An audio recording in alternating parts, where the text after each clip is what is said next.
ਨਾਮਾ ਭੰਗਾਣੀ ਵਾਰ ਸ਼੍ਰੀ ਗੁਰੂ ਗੋਬਿੰਦ ਸਿੰਘ ਜੀ। ਇਸ ਸਰੋਤ ਨੂੰ ਪੜਨ ਤੋਂ ਪਤਾ ਲੱਗਦਾ ਹੈ ਕਿ ਸ਼੍ਰੀ ਪਾਉਂਟਾ ਸਾਹਿਬ ਜਾਣ ਤੋਂ ਪਹਿਲਾਂ ਦਸ਼ਮੇਸ਼ ਪਿਤਾ ਹਜੇ ਜਦੋਂ ਸ਼੍ਰੀ ਅਨੰਦਪੁਰ ਸਾਹਿਬ ਹੀ ਸਨ, ਉਦੋਂ ਔਰੰਗਜ਼ੇਬ ਦੇ ਦਰਬਾਰ ਤੋਂ ਸ਼੍ਰੀ ਗੁਰੂ ਗੋਬਿੰਦ ਸਿੰਘ ਜੀ ਲਈ ਇੱਕ ਚਿੱਠੀ ਪਹੁੰਚਦੀ ਹੈ।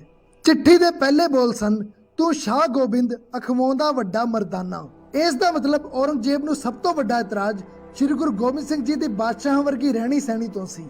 ਇਹ ਗੱਲ ਔਰੰਗਜ਼ੇਬ ਨੂੰ ਸਭ ਤੋਂ ਜ਼ਿਆਦਾ ਇਸ ਲਈ ਚੁਭਦੀ ਸੀ ਕਿਉਂਕਿ ਉਸ ਸਮੇਂ ਦੇ ਇਸਲਾਮਿਕ ਕਾਨੂੰਨ ਦੇ ਮੁਤਾਬਕ ਕੁਝ ਹੱਕ ਸਿਰਫ ਬਾਦਸ਼ਾਹ ਲਈ ਹੀ ਰਾਖਵੇਂ ਰੱਖੇ ਗਏ ਸਨ। ਪਹਿਲਾ, ਝਰੋਖਾ ਦਰਸ਼ਨ। ਬਾਦਸ਼ਾਹ ਤੋਂ ਇਲਾਵਾ ਕੋਈ ਦਰਬਾਰ ਲਾ ਕੇ ਨਹੀਂ ਸੀ ਬੈਠ ਸਕਦਾ। ਪਰ ਸਾਡੇ ਇਤਿਹਾਸਿਕ ਸਰੋਤਾਂ ਵਿੱਚ ਜ਼ਿਕਰ ਮਿਲਦਾ ਹੈ ਕਿ ਦਸ਼ਮੇਸ਼ ਪਿਤਾ ਨੇ 6 ਨਿੱਜ ਉੱਚਾ ਸਿੰਘਾਸਨ ਤਿਆਰ ਕਰਵਾ ਕੇ ਦਰਬਾਰ ਲਾਉਣਾ ਸ਼ੁਰੂ ਕੀਤਾ ਸੀ। ਦੂਸਰਾ, ਬਾਦਸ਼ਾਹ ਤੋਂ ਬਿਨਾਂ ਕੋਈ ਆਪਣੀ ਫੌਜ ਲਈ ਕਾਬੁਲ ਦੇ ਘੋੜੇ ਨਹੀਂ ਸੀ ਖਰੀਦ ਸਕਦਾ।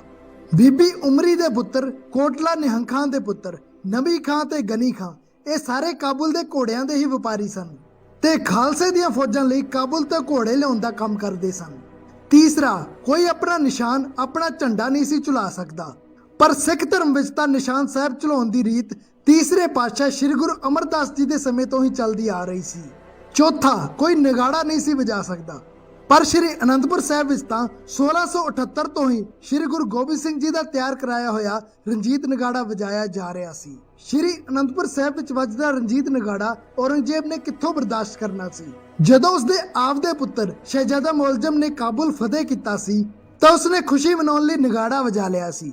ਜਦ ਇਹ ਖਬਰ ਇੱਕ ਇਲਚੀ ਰਾਹੀਂ ਔਰੰਗਜ਼ੇਬ ਤੱਕ ਪਹੁੰਚੀ ਤਾਂ ਗੁੱਸੇ ਨਾਲ ਉਹਦੀਆਂ ਅੱਖਾਂ ਲਾਲ ਹੋ ਗਈਆਂ। ਖੜੇ ਪੈਰ ਉਸੇ ਇਲਚੀ ਨੂੰ ਹੀ ਸੁਨੇਹਾ ਦੇ ਕੇ ਵਾਪਸ ਭੇਜਿਆ ਗਿਆ ਕਿ ਸ਼ਹਿਜ਼ਾਦੇ, ਜੇ ਤੈਨੂੰ ਜਿੱਤ ਦਾ ਇੰਨਾ ਹੀ ਚਾਅ ਸੀ ਤਾਂ ਤੂੰ ਢੋਲ ਢਮੱਕਾ ਜਿੰਨਾ ਮਰਜ਼ੀ ਕਰ ਲੈਂਦਾ, ਪਰ ਜਿੰਨਾ ਚਿਰ ਕਾਬੁਲ ਕੰਧਾਰ ਤੋਂ ਲੈ ਕੇ ਦੂਰ ਦੱਖਣ ਤੱਕ ਸ਼ਹਿਨਸ਼ਾਹ ਔਰੰਗਜ਼ੇਬ ਦੀ ਸੱਤਾ ਕਾਇਮ ਹੈ, ਤੇਰੀ ਨਗਾੜਾ ਵਜਾਉਣ ਦੀ ਜੁਰਤ ਕਿਵੇਂ ਪਈ। ਤੇ ਇਹ ਸਾਰੇ ਇਸਲਾਮਿਕ ਕਾਨੂੰਨ ਤਾਕ ਤੇ ਰੱਖ ਕੇ ਸ਼੍ਰੀ ਅਨੰਦਪੁਰ ਸਾਹਿਬ ਵਿੱਚ ਸਰੇਆਮ ਆਜ਼ਾਦ ਰਾਜ ਦਾ ਐਲਾਨ ਕੀਤਾ ਜਾ ਰਿਹਾ ਸੀ। ਵੈਸੇ ਜੇ ਇੰਨੀਆਂ ਸਦੀਆਂ ਬਾਅਦ ਵੀ ਦੇਖੀਏ ਤਾਂ ਬੇਸ਼ੱਕ ਸ਼੍ਰੀ ਗੁਰੂ ਗ੍ਰੰਥ ਸਾਹਿਬ ਜੀ ਸਾਡੇ ਅਧਿਆਤਮਿਕ ਗੁਰੂ ਹਨ, ਪਰ ਦਰਬਾਰ ਲੱਗਾ ਹੋਣਾ, ਗੁਰੂ ਸਾਹਿਬ ਦਾ ਤਖਤ ਤੇ ਬੈਠਣਾ, ਉੱਤੋਂ ਚੰਦੋਆ ਸਾਹਿਬ ਲੱਗਿਆ ਹੋਣਾ, ਮਹਾਰਾਜ ਦੇ ਸਿਰ ਤੇ ਚੋਰ ਹੋਣਾ ਤੇ ਮਹਾਰਾਜ ਦੀ ਸਵਾਰੀ ਆਉਂਦੇ ਸਮੇਂ ਨਗਾੜਾ ਵੱਜਣਾ, ਸ਼੍ਰੀ ਗੁਰੂ ਗ੍ਰੰਥ ਸਾਹਿਬ ਜੀ ਦੇ ਪ੍ਰਕਾਸ਼ ਦੀਆਂ ਸਾਰੀਆਂ ਨਿਸ਼ਾਨੀਆਂ ਅੱਜ ਵੀ ਬਾਦਸ਼ਾਹਾਂ ਵਾਲੀਆਂ ਹੀ ਹਨ। ਸਿੱਖ ਧਰਮ ਵਿੱਚ ਸਪਿਰਿਚੁਅਲਿਟੀ ਤੇ ਇੰਪੀਰੀਅਲਿਜ਼ਮ ਇਹ ਦੋਵੇਂ ਨਾਲ-ਨਾਲ ਚੱਲਦੇ ਹਨ। ਇਸੇ ਲਈ ਸਿੱਖ ਧਰਮ ਵਿੱਚ ਧਰਮ ਤੇ ਰਾਜਨੀਤੀ ਨੂੰ ਵੱਖ-ਵੱਖ ਨਹੀਂ ਕੀਤਾ ਜਾ ਸਕਦਾ। ਔਰੰਗਜ਼ੇਬ ਦੇ ਸ਼੍ਰੀ ਗੁਰੂ ਗੋਬਿੰਦ ਸਿੰਘ ਜੀ ਨਾਲ ਖਾਰ ਖਾਨ ਦੀ ਇਹੋ ਸਭ ਤੋਂ ਵੱਡੀ ਵਜ੍ਹਾ ਸੀ। ਔਰੰਗਜ਼ੇਬ ਦੀ ਚਿੱਠੀ ਦੇ ਬੋਲ ਸਨ ਕਿ ਜਿਹੜੀ ਤੁਹਾਡੇ ਰਾਜ ਦੀ ਐਸਟੈਬਲਿਸ਼ਮੈਂਟ ਹੈ, ਇਹ ਮੇਰੀ ਬਾਦਸ਼ਾਹਤ ਨੂੰ ਚੁਣੌਤੀ ਦਿੰਦੀ ਹੈ। ਇਹ ਸੰਦੇਸ਼ਾ ਮਿਲਦੇ ਹੀ ਤੁਸੀਂ ਤੁਰੰਤ ਪ੍ਰਭਾਵ ਨਾਲ ਆ ਕੇ ਮੈਨੂੰ ਮਿਲਣ ਲਈ ਪੇਸ਼ ਹੋਵੋ, ਨਹੀਂ ਤਾਂ ਫਿਰ ਮੈਨੂੰ ਆਪਣੇ ਜ਼ੋਰ ਦੇ ਦਮ ਤੇ ਤੁਹਾਡਾ ਨਗਾੜਾ ਵਜਾਉਣਾ ਬੰਦ ਕਰਨਾ ਪਊਗਾ। ਇਹੀ ਕਾਰਨ ਸਨ ਜਿਨ੍ਹਾਂ ਕਰਕੇ 22 ਧਰ ਦੇ ਪਹਾੜੀ ਰਾਜੇ ਵੱਖ-ਵੱਖ ਬਹਾਨੇ ਬਣਾ ਕੇ ਗੁਰੂ ਸਾਹਿਬ ਨੂੰ ਨੁਕਸਾਨ ਪਹੁੰਚਾਉਣਾ ਚਾਹੁੰਦੇ ਸਨ ਤਾਂ ਜੋ ਹਕੂਮਤ ਦੇ ਬਾਦਸ਼ਾਹ ਤੇ ਆਪਣੇ ਮਾਲਕ ਔਰੰਗਜ਼ੇਬ ਦੇ ਨਜ਼ਦੀਕੀ ਬਣ ਕੇ ਰਹਿ ਸਕਣ।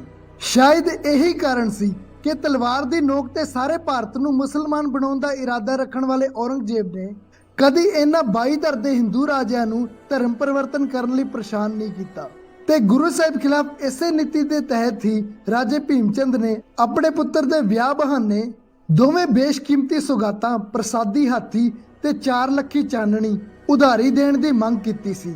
ਭੀਮ ਚੰਦ ਦੇ ਦਿਮਾਗ ਵਿੱਚ ਇਹ ਖੁਰਾਫਤ ਚੱਲ ਰਹੀ ਸੀ ਕਿ ਪਹਿਲਾਂ ਇਹ ਦੋਵੇਂ ਬੇਸ਼ਕੀਮਤੀ ਚੀਜ਼ਾਂ ਮੰਗ ਲਵਾਂਗੇ ਤੇ ਫਿਰ ਦੇਣ ਸਮੇਂ ਮੁੱਲੋਂ ਹੀ ਮੁੱਕਰ ਜਾਵਾਂਗੇ ਤੇ ਗੁਰੂ ਗੋਬਿੰਦ ਸਿੰਘ ਨੂੰ ਹਮਲਾ ਕਰਨ ਲਈ ਮਜਬੂਰ ਕਰਾਂਗੇ ਤੇ ਜਦੋਂ ਹਮਲਾ ਹੋਊਗਾ ਤਾਂ ਅਸੀਂ ਰੌਲਾ ਪਾ ਦੇਵਾਂਗੇ ਕਿ ਗੁਰੂ ਗੋਬਿੰਦ ਨੇ ਸਾਡੇ ਤੇ ਹਮਲਾ ਕੀਤਾ ਹੈ, ਸਾਨੂੰ ਤਾਂ ਆਪਣੀ ਆਤਮ ਰੱਖਿਆ ਲਈ ਮਜਬੂਰੀ ਵਿੱਚ ਹਥਿਆਰ ਚੁੱਕਣੇ ਪੈ ਰਹੇ ਹਨ।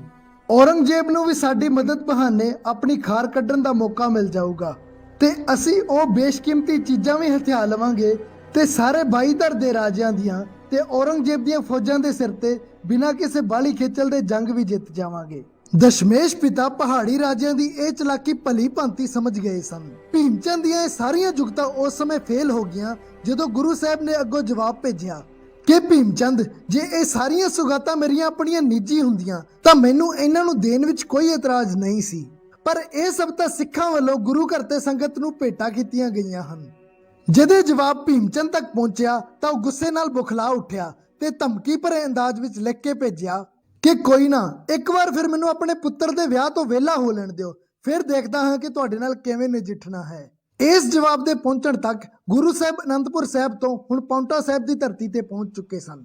ਪਰ ਕੁੱਤੇ ਦੀ ਪੂਛ ਕਿਹੜਾ ਕਦੀ ਸਿੱਧੀ ਹੁੰਦੀ ਹੈ। ਇਹ ਸਕੀਮ ਫੇਲ ਹੋ ਗਈ ਤਾਂ ਉਹਨਾਂ ਨੇ ਸਿੰਘ ਫਸਾਉਣ ਲਈ ਹੋਰ ਜੁਗਤਾਂ ਲੜਾਉਣੀਆਂ ਜਾਰੀ ਰੱਖੀਆਂ। ਗੁਰੂ ਸਾਹਿਬ ਜੀ ਨੂੰ ਪਤਾ ਲੱਗਾ ਕਿ ਰਾਜੇ ਭੀਮਚੰਦ ਨੇ ਚੂੜਪੁਰ ਪੱਤਨ ਤੋਂ ਜਮਨਾ ਨੂੰ ਪਾਰ ਕਰਕੇ ਪਾਉਂਟਾ ਸਾਹਿਬ ਹੁੰਦੇ ਹੋਏ ਬਰਾਤ ਨੂੰ ਲੈ ਕੇ ਜਾਣ ਦਾ ਮਨ ਬਣਾਇਆ ਸੀ। ਗੁਰੂ ਸਾਹਿਬ ਨੂੰ ਪਤਾ ਸੀ ਕਿ ਜੇ ਬਰਾਤ ਇਸ ਰਾਹ ਥਾਣੀ ਲੰਗੀ ਤਾਂ ਇਹਨਾਂ ਸ਼ਲਾਰੂਆਂ ਨੇ ਸ਼ਰਾਰਤਾਂ ਕਰਨ ਤੋਂ ਬਾਜ਼ ਨਹੀਂ ਆਉਣਾ ਤੇ ਜੇ ਇਹਨਾਂ ਦੇ ਉਕਸਾਉਣ ਕਰਕੇ ਕਿਤੇ ਦੋਵਾਂ ਧਿਰਾਂ ਦੀ ਕੋਈ ਝੜਪ ਹੋ ਗਈ ਤਾਂ ਨਾਮ ਖਾਲਸੇ ਦਾ ਹੀ ਖਰਾਬ ਹੋਊਗਾ। ਜ਼ਰੂਰ ਸਿੱਖਾਂ ਨੇ ਹੀ ਲੁੱਟਪਾਟ ਕਰਨ ਦੇ ਇਰਾਦੇ ਨਾਲ ਹਮਲਾ ਕੀਤਾ ਹੋਊਗਾ।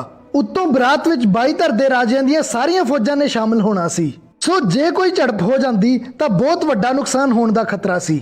ਇਸ ਲਈ ਗੁਰੂ ਸਾਹਿਬ ਨੇ ਪਹਿਲਾਂ ਹੀ ਭੀਮਚੰਦ ਨੂੰ ਸੁਨੇਹਾ ਭੇਜ ਦਿੱਤਾ ਕਿ ਸਿਰਫ ਲਾੜਾ ਤੇ ਉਸਦੇ ਕੁਝ ਸਾਥੀ ਹੀ ਪਾਉਂਟਾ ਸਾਹਿਬ ਹੋ ਕੇ ਬਰਾਤ ਲੈ ਕੇ ਜਾ ਸਕਦੇ ਹਨ।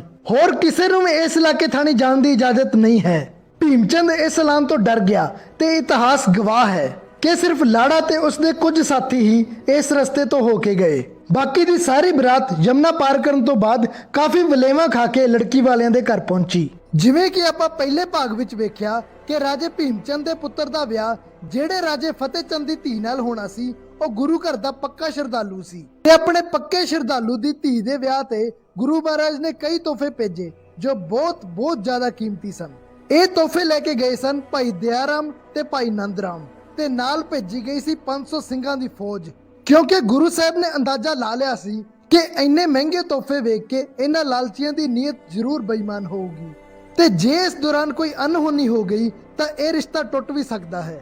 ਤੇ ਫਿਰ ਫਤਿਹਚੰਦ ਦੇ ਮਨ ਵਿੱਚ ਕੀ ਆਊਗਾ ਕਿ ਮੈਂ ਤਾਂ ਗੁਰੂ ਘਰ ਦਾ ਸ਼ਰਧਾਲੂ ਸਾਂ, ਫੇਰ ਵੀ ਮੇਰੀ ਧੀ ਦੇ ਵਿਆਹ ਤੇ ਜੰਗ ਕਰਕੇ ਰਿਸ਼ਤੇਦਾਰਾਂ ਦਾ ਨੁਕਸਾਨ ਕਿਉਂ ਕੀਤਾ ਗਿਆ।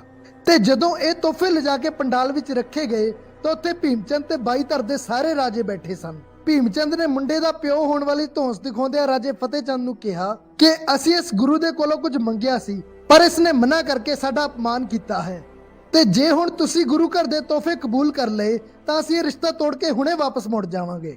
ਸੁਭਾਵਕ ਜੀ ਗੱਲ ਹੈ ਕਿ ਲੜਕੀ ਦਾ ਪਿਤਾ ਸੀ, ਵਿਚਾਰਾ ਝੁਕ ਗਿਆ। ਫਤਿਹਚੰਦ ਨੇ ਉਹ ਤੋਹਫੇ ਵਾਪਸ ਕਰ ਦਿੱਤੇ ਤੇ ਸਿੱਖ ਚੁੱਪਚਾਪ ਉੱਥੋਂ ਰਵਾਨਾ ਹੋ ਗਏ।